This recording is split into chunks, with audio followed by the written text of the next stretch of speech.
We're Holy Ghost and you're watching Under the Gun TV. I'm feeling great about playing this festival. Yeah, we're lazy, so it's always nice to play near to home, driving distance from home. Excited to play late. Oftentimes with festivals, you get stuck with a daytime slot. Feel like we're a band best suited for the dark. Typical Holy Ghost set. Blazing guitar solos.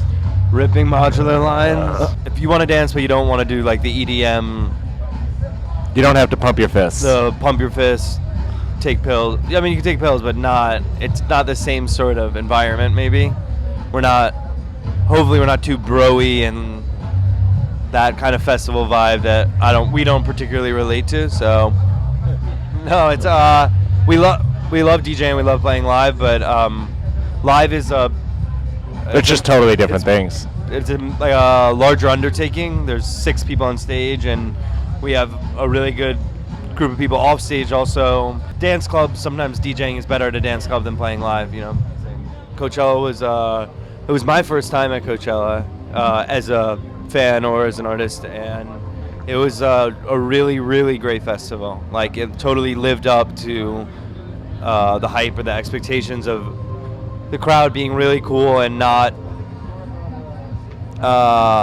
They were really there for the music and were pretty calm and cool, and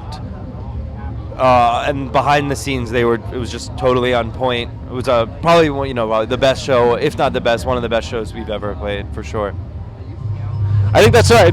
I think like for if you're like a big name DJ or something, where like as two dudes who DJ as well, when you're DJing you're generally not doing much, so like having a big like LED wall or something like that makes total sense, where you're trying to like enhance something where there really isn't much going on. But like when you're a band and there's 6 people on stage, I think it's kind of, I'm always a little turned off when you go to see a band and they have some visual element that, it's like having a bar and like a TV in a bar or something, where you're just like, you find yourself watching the visual element more than you do the band or something. So when we did Letterman, they were actually cool. They approached us about, it was weird because they were very particular about, they wanted us to play Dumb Disco Ideas, which is an 8.5 minute long song. So that was kind of, obviously we had to shorten it, but it was cool that they asked to play that, and they really were pretty insistent that we bring the light boxes, and they also approached us. They wanted to embellish on it with some sort of visual element. It was also Halloween, so they were up for a little extra production. And you referenced, we had like a conference call with them, and you referenced some old, it was like a Talking Heads on Letterman. They did the same thing. They started on a TV and panned out, and it was the same director. It was the same director still at the show who did the Talking Heads thing 20 years ago. So he was like, whoa, I totally forgot I did that when I sent it to him.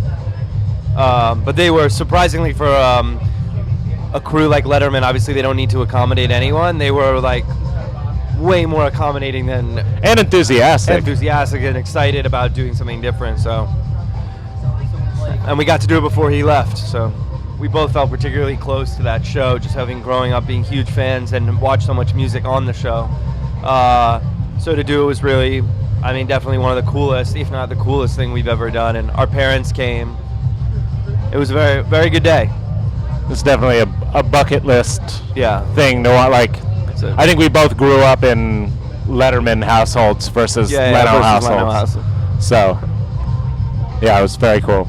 It's so terrifying. I was really, really nervous. I think we all were, like, because you're standing next to someone who does this as his job for the last 20 years. So he's unflappable, and like the whole, Paul Schaefer's there. It's like these guys can do it in their sleep, and it's our first time. So it's like, and they basically tape it in real time. Yeah, you get one. We did it in one take, right? Yeah. Yeah, we did just one. You get one take. And the taping moves in real time, so they'll do breaks where there would be commercials and all that stuff. So like, getting the gear out on stage is done in like 2 minutes. 2 seconds, like So it's wiring up everything, testing your mic as well. Theoretically, someone's watching a tampon commercial or something, where and it was nerve-wracking, but it was really fun. Everyone asks who was the conductor at the back of it. It's Juan, our friend Juan, from the Juan McLean, playing a theremin. But And looks like a maestro. yeah, Well, yeah, it's an instrument. Yeah, so Juan was playing a theremin, which, for people who don't know, is an instrument that you play without touching, and you use very sort of dramatic. You basically like dictate pitch by like how close your hand is to it. So you kind of play it like moving your hands really wildly, and I think on TV, or especially if you're watching it on YouTube, you can't see this tiny little antenna. You just see this weird-looking bald dude with a huge beard just waving. my dad asked the same question. He said, "Who was conducting you?" We're on and off. We're doing like outside lands in San Francisco and Pacific Festival in Newport Beach, and a show in Brooklyn at House of Vans in August, and then Europe. And they're just little quick runs. But, hey, what's up? This is Alex from Holy Ghost. Nick from Holy Ghost, and Thank you for watching Under the Gun TV. And wait for another day. Put it off, at least for another day.